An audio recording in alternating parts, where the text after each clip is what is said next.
Well, handsome, what are we waiting for?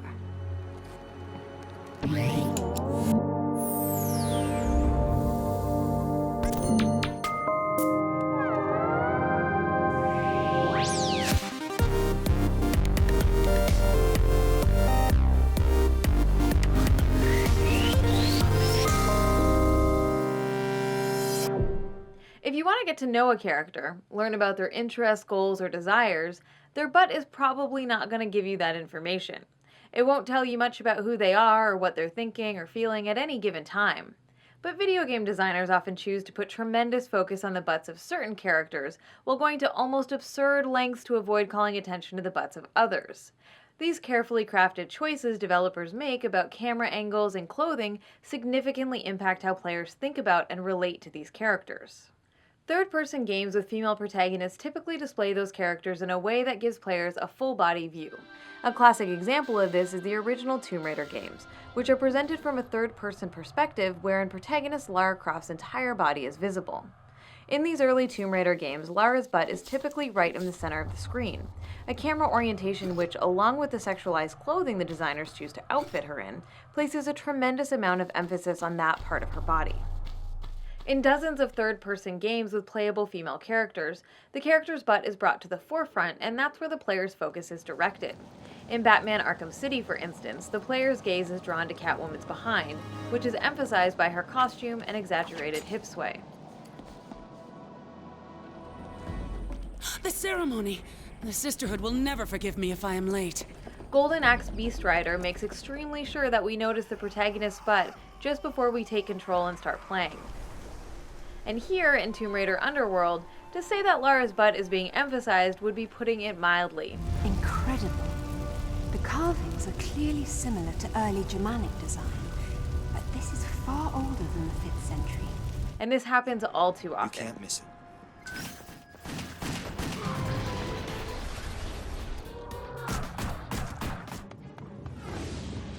Let's contrast the way that women's butts are emphasized with the sometimes absurd lengths taken to cover up or hide men's butts.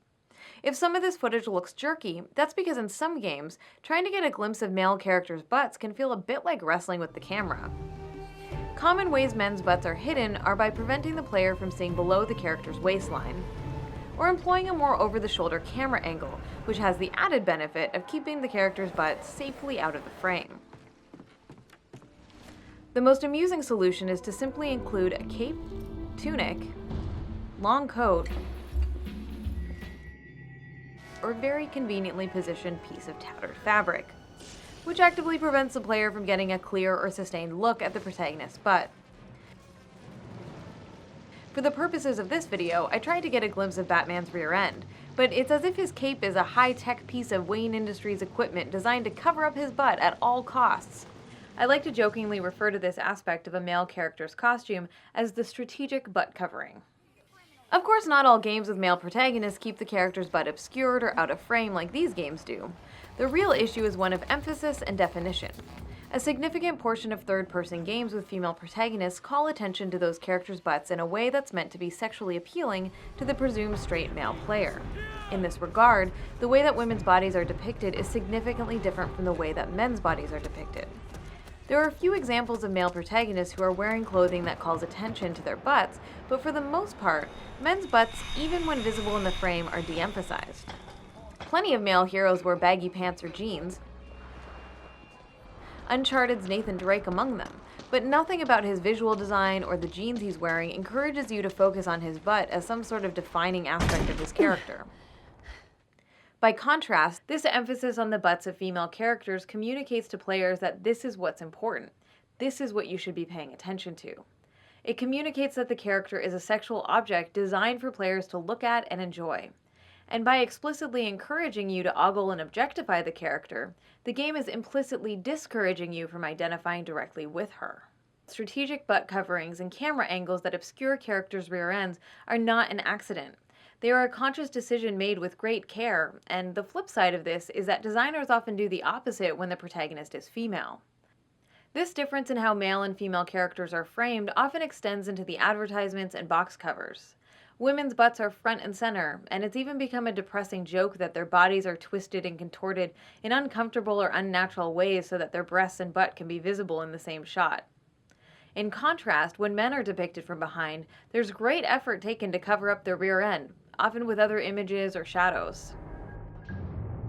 Of course, female characters can also be framed in ways that aren't objectifying. A good example of this is the episodic adventure game Life is Strange, in which the protagonist's butt isn't emphasized or centralized. The camera angles work in conjunction with the story to encourage us to identify with her as a human being. Sadly, the box art for the third-person action-adventure game Beyond Good and Evil emphasizes and sexualizes Jade's butt.